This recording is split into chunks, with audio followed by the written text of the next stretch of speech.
Hi, you're welcome to the chat with Daniel and Esther Ebhohimen. If you're just joining us for the first time, we're a couple that talk about love, relationship, marriage, and family life, as well as pastoring too. You're welcome once again. All right, so today we're going to be talking about some mistakes that Christian singles make. All the single people, where are you guys? All right, we've been married for 11 years plus, and for the most part of this, we've also been pastoring. Yeah. We've been in church, obviously, for several years, and so there's some things we've just kind of seen in Christian singles. Obviously, we're single before we got married. Yeah. So there are some mistakes that we've noticed and observed in single people designed hopefully to get married. Yeah. And so we just want to share some of them today. I hope it blesses you. All right. For what's the first thing? All right, I think the first mistake that we would like to talk about today is when Christian singles over spiritualize the concept of love and marriage. So true. There's a spiritual part, obviously, but there's a way you can over spiritualize the concept of love and marriage that basically sabotages you. Yeah. So you have cases where, for example, a person who is single, they say, God told me to get married to so and so person, and that's quite common, isn't it, in church? And that really hinders relationships, and it really puts people into loads and loads of problems. Or you have cases where people would say, this man of God told me that I can't be married to this person, or I should get married to this person, or this person is not my spouse. So that's one mistake that Christian singles make. Yes, God, we're not saying that God can't tell a person.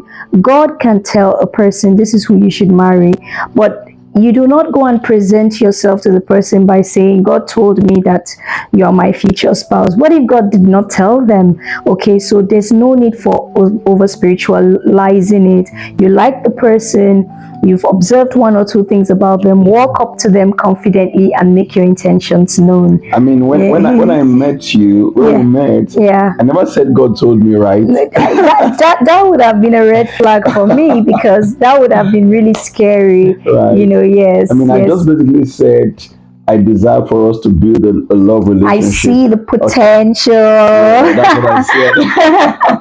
Yeah. The thing is, with love relationship and marriage, it's a very practical thing. Yeah. We are Christians, so God must be at the center of everything. But at the same time, we must be very practical. Do I like this person? Do we have the same values? Are we going the same direction? Yes. Are we even attracted to each other? Yeah, and let's be careful that other people in the name of servants of God are not imposing people on us, because God created us as human beings with free will. He gave us the power to make choices. Even God does not force his will on us. He allows us to make our choice, and I don't think he will impose the choice of marriage on any one of us as well. In fact, talking about over spiritualizing marriage, the reality is, people ask this question, is there one person that everyone should get married That's to? part of the over spiritualizing. And the reality is, there's no one person. God could guide you to different potential people based on similarities, areas where you complement each other. God could guide your steps, but I don't think it's something that we must say God said is just this one person. Yeah, so this kind of thinking leads to a lot of confusion, and you don't want to be in the middle of all of that. Talking about over spiritualizing as well, of course, we have to pray about every area of our lives. But we also have to learn as well. Marriage requires learning. That's right. So you could pray that God will help you to have a good marriage. But you've got to be practical. Ask questions. Get to learn. Marriage is very practical. It is spiritual, but it's also very practical. So we really mustn't over spiritualize things when it comes to single people. That's true.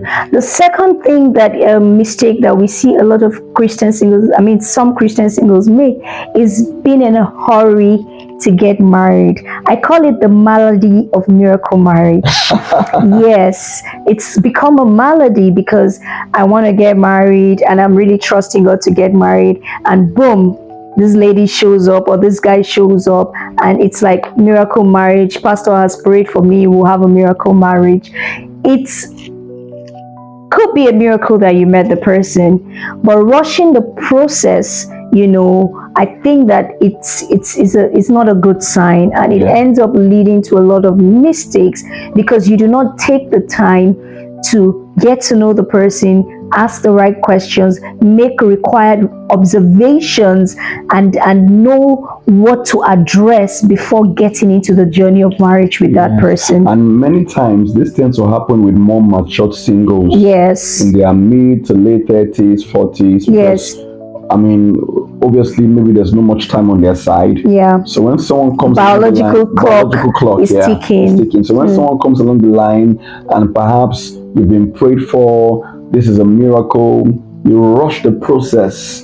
And sadly, there are many instances among believers where when they end up getting married, they get into a lot of problems. Sometimes it gets messy. Yes, it gets some of messy. Those marriages ends up in breakages along the line. Yes, because they didn't take time to actually get to know the person. Yes, it came as a breakthrough. God connected you guys together, but you've got to take some time to know the person, to ask questions, to observe.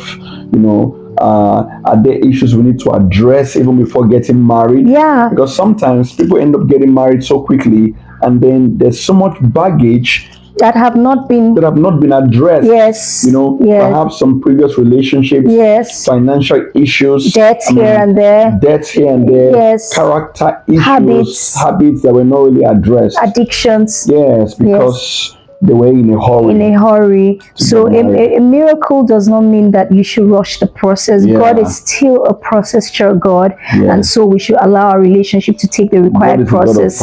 Yes.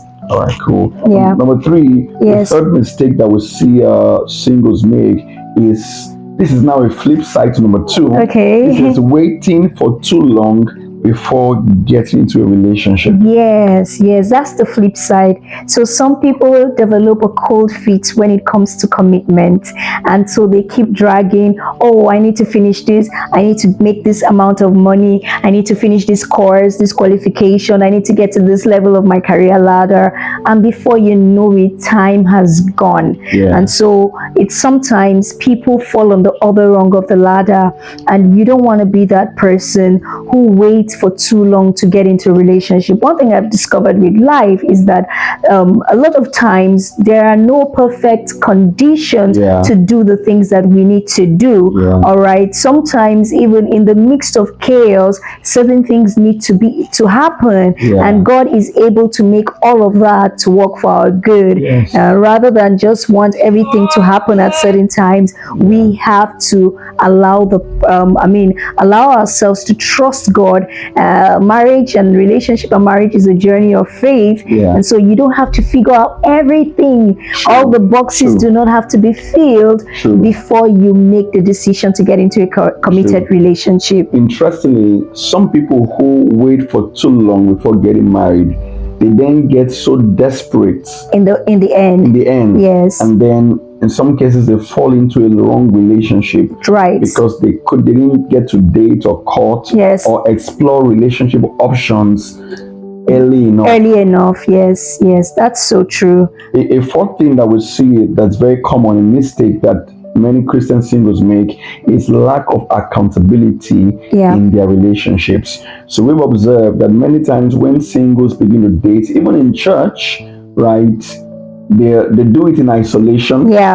They don't speak to anyone about it, not their loved ones, not their pastors, not the leaders in church, or even family. They do it in isolation, and this is really a big mistake. It is. Why is accountability very important? Accountability protects you, because when you are in love, your eyes, they say love is blind. There are so many things about the person that you cannot see, but the people you are accountable to are not blind. All right, so their eyes are open to see red flags, to see certain things that you probably did not see, and they're able to call your attention to it, and also they're able to provide guidance. They're able to bring correction that you very much need before entering marriage, and even perspective. They might give you perspective. We are so big on accountability. When we started our relationship, apart from telling our parents. I think we mentioned in the other video. Yes. We also share with a few leaders and close people around us, because that accountability really protects you. Yes. The reality is you don't do a love relationship in isolation. No. I always say this, that in a football game, when two teams or two players, or in fact in any sports game, you realize that you have a referee, an umpire, yes, a linesman, yes, who gives the rules. Okay, it's red card, yes, or it's yellow card, yes, or it's a throw-in, something like that. So without those rules, yes, there'll be no game, no winner, no loser. So we really need that cycle of accountability. Sometimes people who would see and say, look at this. Be watchful of this. Watchful of this. Is that how he talks to you? Yeah. You know, and things like that. I mean, who are some people that one could even be accountable to? I think you have to be accountable to your pastors if you belong to a church. Yeah. I mean, the moment your relationship is making progress, you should be able to communicate the relationship to your pastor. Yeah. In fact, I know of certain churches whereby it's so serious that before you even say yes, you have to tell the pastor. True. You know, I mean, I'm not going to go into the rightness or wrongness of these things, but I think that you need to be accountable to your pastors. Yes. You need to be accountable to your parent figures as well. Yes. They should know, at least in Africa, marriage is a family thing. Yeah. You know, you don't get married to two of you alone. You get married to families. Yes. And so your family, you should get them involved as well. Involved in yes. sense of they should be aware. They should be aware. All right. And carry them along as well. Okay. We have seen people end up in terrible marriages because they were not accountable. Yes. So they just dated and courted in isolation. Yes. No one was aware of what they were doing. Yes. They kept everything coded. Yes. Like we normally say, you know, they everything was so secretive. Yeah. And then they made a mess, and many times people get into a lot of problems, and even marital problems, because they were not accountable, perhaps in dating and courtship season. And the thing is, if you do not have accountability before the marriage, by the time you get into the marriage and problems arise, especially we see that a lot of the people that go through, that are the victim of this, are ladies. So the husband you married is not accountable to anybody, and so when he's misbehaving, there's just nobody else that can talk to him, you know, and that is when people sadly realize the power of accountability. Yes. But you don't want to realize that after you get married. Before you get married is the best time for you to be accountable. Excellent. Yes. What's number 4? All right. So the flip side again of not being accountable is over accountability. Number 4 is over accountability. Yes, over sharing. All right, over exposing the relationship before the relationship matures and stands strong. Yeah. This is very important because we need to become wise and discreet people. All right, I know of relationships that crashed because of oversharing, because people knew what they didn't need to know. Yeah. I'm not talking about sinful behavior now. I'm talking about just people trying to understand each other and their differences.